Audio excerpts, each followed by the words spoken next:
Then you are asking, what books would you recommend to the youths and students? That's a very important question.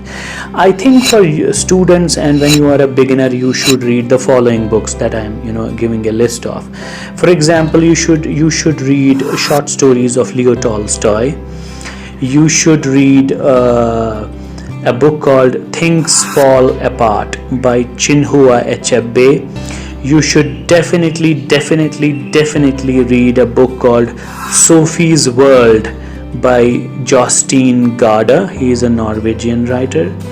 Then you also have books like Old Man and the Sea by Ernest Hemingway. Then you also can read the book like 100 Years of Solitude by Gabriel Garcia Marquez. And you must read this book called Metamorphosis. But this is a small list of books. If you begin with, then we can go ahead with other ones.